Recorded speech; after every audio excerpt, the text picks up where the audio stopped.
Bonsoir Manon. Bonsoir Clémentine. Alors tu reviens avec nous cette fois-ci pour un festival jeunesse qui débute à Vitry-le-François. Oui Clémentine, et son petit nom justement c'est le Match à Bulles. Porté par Bord de Seine, il fait son grand retour ce samedi et ce dimanche à Vitry-le-François. Vitry-le-François justement se mettra à l'heure des petits puisque pas moins de 7 spectacles sont programmés de 6 mois à 10 ans. Tous les enfants y trouveront forcément leur compte. Je vous propose justement de découvrir un extrait du spectacle L'ombre de la main qui sera joué ce samedi au sein de la maison de quartier Paul Fort.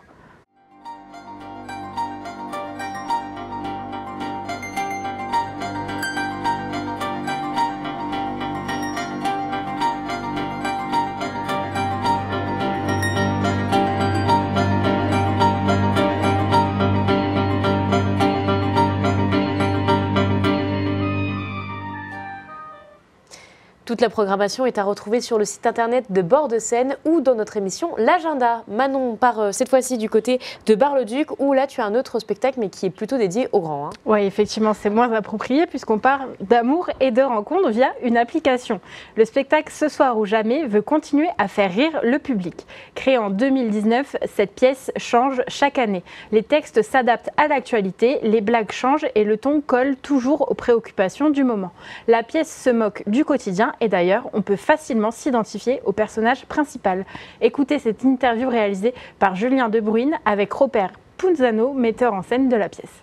Le Greg, il peut ressembler à tous les garçons de 35 ans d'aujourd'hui. C'est-à-dire qu'à l'intérieur de ce personnage, moi j'ai mis plusieurs petites facettes.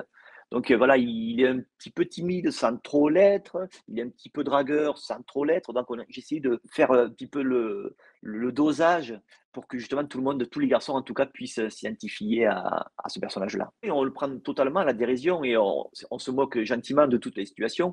Les situations qui sont décrites à l'intérieur, c'est vraiment des choses que soit moi j'ai vécues, ou soit des amis qui m'ont raconté. On prend l'angle de l'humour pour arriver à faire en sorte que certaines situations qui peuvent être un petit peu pathétiques deviennent rigolotes. Donc oui, c'est une critique, on va dire, gentillette. Voilà.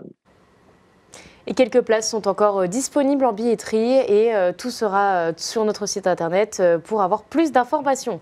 On reste sur l'humour et cette fois-ci on reste à Saint-Dizier pour le festival Humour d'hiver Manon. Oui et justement cette année les Trois Scènes ont mis la barre très haute dans le cadre de son festival Humour d'hiver. Pour clôturer cette édition, vous pourrez retrouver la comédie visuelle Les Gros patinent bien. Aventure rocambolesque, c'est une explosion d'idées géniales et farfelues où un personnage en costume 3 pièces subit les agitations de son acolyte en maillot de bain avec des centaines de morceaux de carton. Vous le voyez à l'image, cela promet d'être très drôle. Et on l'entend effectivement, ça a l'air d'être assez perché. Est-ce que tu as quelque chose d'un peu plus musical à nous proposer? Oui Clémentine, j'ai toujours ça sous la manche. Est-ce que tu connais le groupe Sinsemilla? Oui. Eh bien ce groupe et les chanteurs de Tout le bonheur du monde vous proposent un week-end de spectacle musical organisé à la MJC d'Ancerville. Ce spectacle retrace les 30 ans de carrière du groupe. Mick et Riquet mélangent stand-up et musique. Regardez le teaser. Village sans prétention, j'ai mauvaise réputation.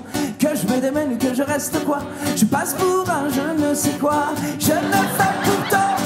Je vous promets que c'est vrai. Mais applaudis pas. Applaudis pas. Je vous souhaite pour aujourd'hui comme pour demain que votre soleil éclaircisse l'ombre qui brille d'amour au quotidien. Merci beaucoup. Et ça, c'est le 31 janvier. Vous pouvez encore réserver votre place. Ça te tente? Allez, pourquoi pas, Clémentine. Nostalgie un petit peu. Et on termine, tu as une dernière info à nous filer pour le sport cette fois-ci. Oui, c'est ça. On en a déjà parlé la semaine dernière, mais le tournoi Tennis Europe de Bar-le-Duc n'est pas encore terminé. D'autres finales ont encore lieu jusqu'au 1er février. L'événement est en entrée libre, l'occasion d'en apprendre un peu plus sur ce sport ou de découvrir les futurs champions. Merci Manon, ça y est, on a fait le tour des idées de sortie et bien sûr tout ça c'est à retrouver dans l'agenda qui est diffusé quotidiennement sur notre chaîne. Merci à toi Clémentine.